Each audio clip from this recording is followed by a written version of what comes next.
All right, so again, the importance of moving this Shaw daily. They were here last night and they do all their business, most of their business. They do most of their business at night, so they're leaving all this good chicken poop, fertilizer. This was a couple days ago.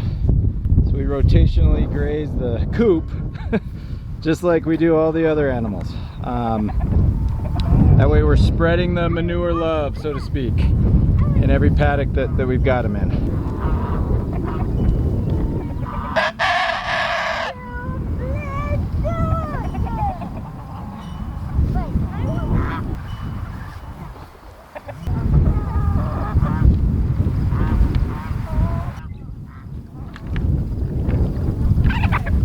Check on these next generation hens. Looking good.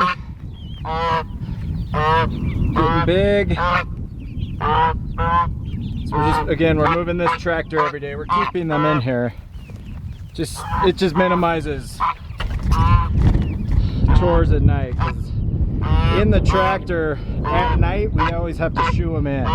So it's like the meat chickens and the turkeys, we shoo them. We're shooing them in every night. So we're just leaving them in the tractor. We're pulling this tractor every day, giving them fresh grass. We're gonna use that heat lamp, the brooder, here shortly. I believe our meat chickens hatched today, so they should be coming any day now.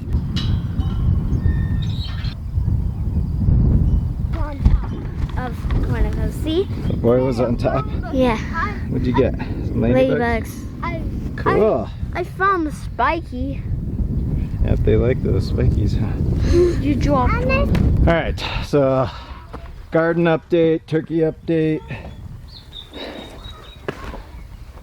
We were out here this weekend trying to figure out the water. The challenge is it's all different pressure. When we've got 1, 2, 3, we have 5 different lines, 5 main lines that we're running with ball valves on each of them. 1, 2, 3, 4, and 5. When they're all on, of course the pressure is different, so they're watering everything differently. When we turn them one off at a time, you get where I'm going here. It's just we had it all set up based on water pressure, and then anytime we change the water pressure, something's not getting watered. So it is frustrating because we ran all these lines, and at the end of the day we've got most of it set up. We're just gonna have to hand water some of this stuff. So everything's going good. Turkeys are good. I think these are gonna be our final batch. How many do we have, Ed? So we have 12 turkeys, which is good. We're happy with that. We'll have 12. You never know. Last year we lost one. Gosh, we lost a big one. We just came out and she was dead. Her legs, she was born weird with backwards legs, so. Okay. So we may, you anticipate losing 1 or 2 more, which is good. If we ended up with 10, we're fine. We're all good. And what? And the cows and ride a horse. And the cows and ride a horse. And then we get the seal. Okay.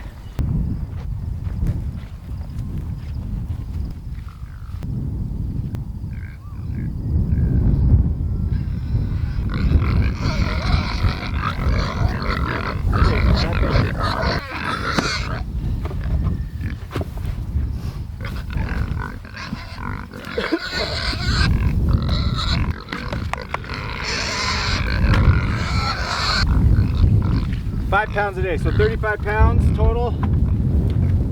Natalie made some cheese yesterday, so that was all the whey from the cheese.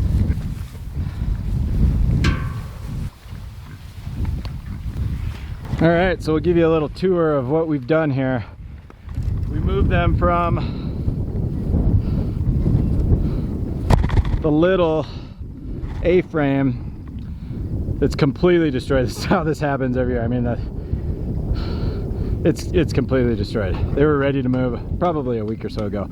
We had the small net. It was specific a hog net, 100 linear feet, and the A-frame. To, gosh, I don't even remember what kind of net this is. I think it's a chicken net, but it's not as tall as our hen net.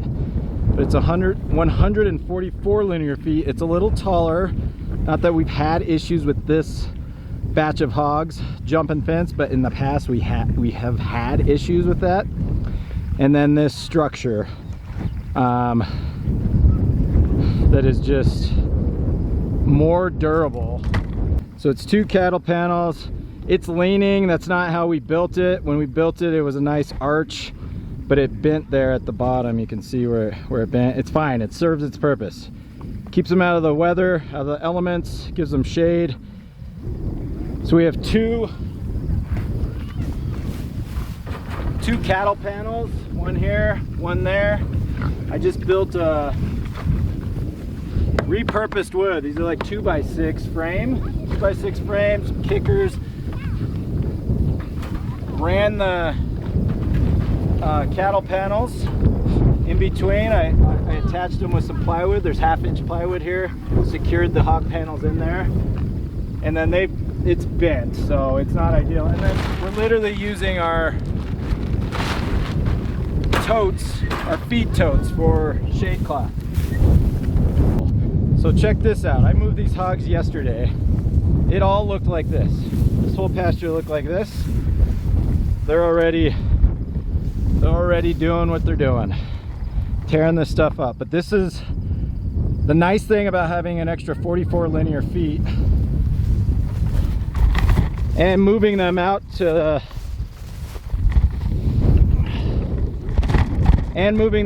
grass is there's plenty to do in here. They've already kind of dug down in a few areas here by the water. They've been over here obviously drinking water and disturbing over here. But it'll be amazing. It'll be interesting. I think we should be able to keep them in here for a week. We'll see. We will see. All right, it is Monday, June 3rd. Oh my gosh. A month before the 4th of July. It's crazy. Monday, June 3rd. Just regular chores. Got the hogs out on grass. It's starting to pick up for us. This is our busy time. Our meat chickens hatched today, so they'll be here this week, and then we'll be full on for the next couple of months, which is fun. This is the fun stuff. I believe Annabelle is in heat. It's either Annabelle or June. We think it's Annabelle. So Allison, we let Allison know she'll be out tonight, so we'll bring you guys along for that. We're gonna AI. We think it's Annabelle. We'll get her in first, let Allison arm her, and if she is not, it's definitely June. One of them is in heat, so either way, we're getting them. We're gonna get them both pregnant this week. We believe Annabelle's today, and June should be going into heat here towards the end of the week. But it's close enough. We've got Wagyu semen in both of them, so we're gonna beef both of them, so it doesn't matter. Allison's gonna show up and we're gonna get one of them pregnant, hopefully. So that's on the agenda for later. Nice picture. Look what Evie got here. Can I see? Good job. Huh? It's a good picture. Oh. All right, so a lot of bellowing. June's been bellowing the last few nights because her baby's locked up. But again, it's doing two things. It's serving two purposes. It's keeping her off of Annabelle, which is our milk. And then immediately when we let her out of here in the morning, she's running to mama and getting her fill. So it's what we want.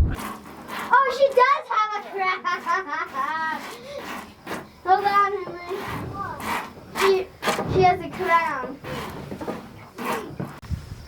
All right, so we're gonna flop this fence. So this fence line starts here.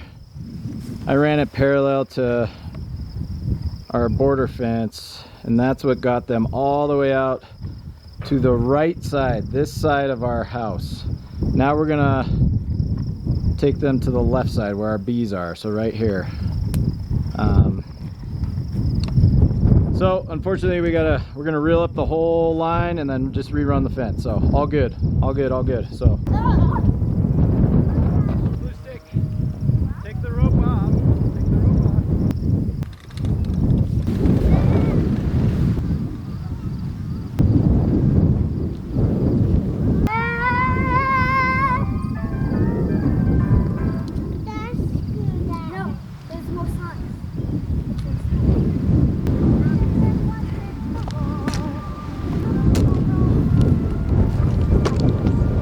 babe, try to go as close to the edge as you can.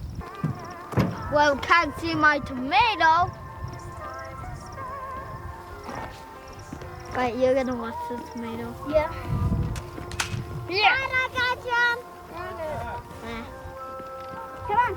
Too heavy.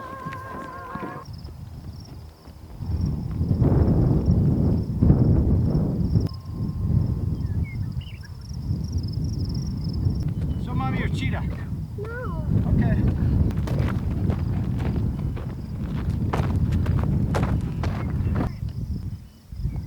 All right, the last time I did this, I think our audio was horrible. It was so windy. So I'm gonna show you again what we do. So on these, we use the pigtails and a bent O'Brien stake for every 90. Anytime we're making a 90, that's what we use. On a straight line, we just love these O'Brien stakes straight up. So on the beginning here, I'll usually wrap this twice, and then I use this to kind of anchor itself in the O'Brien stake as well. We have an insulated line set up to our Energizer, and then I'll jump it. I'll use these jumpers. We'll jump to the line. This is the hot line right here. So that'll fire this up. If we run a second line, which we typically do when these calves are little, I'll run another jumper from the top to the bottom. So that's that.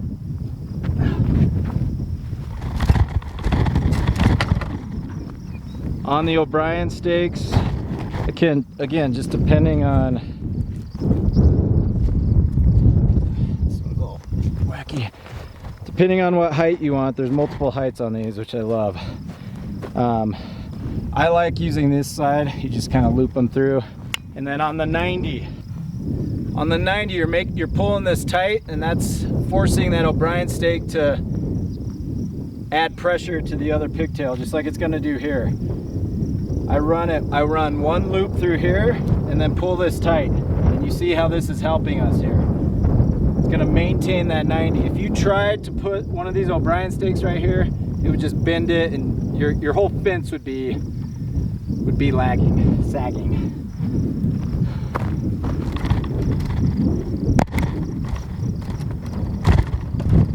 So we're giving these girls a very narrow walkway because we want to maintain a road.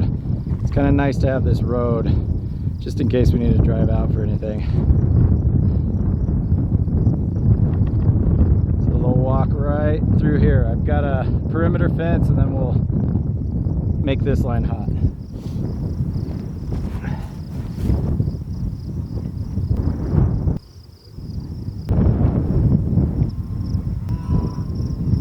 Put a dummy fence on the other side so the cows don't go to the back part of our pasture.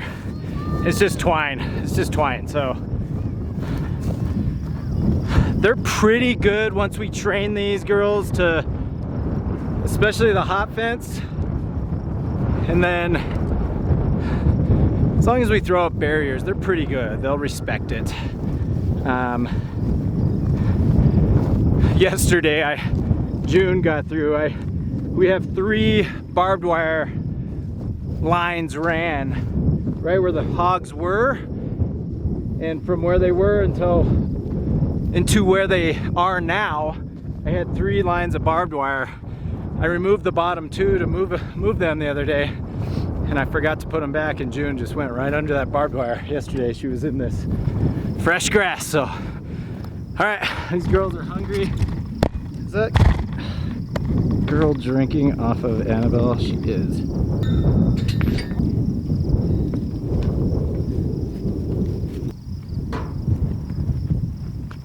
New paddock.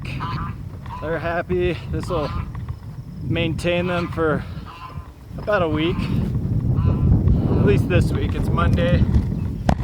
Like I said, it's Monday, so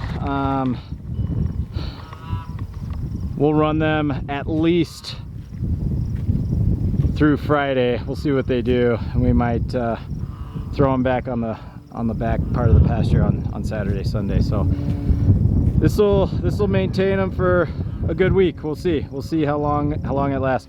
Yesterday I had them out on this one still, you know, where they were across the road there, and they all came out, and they were right there, right at that corner.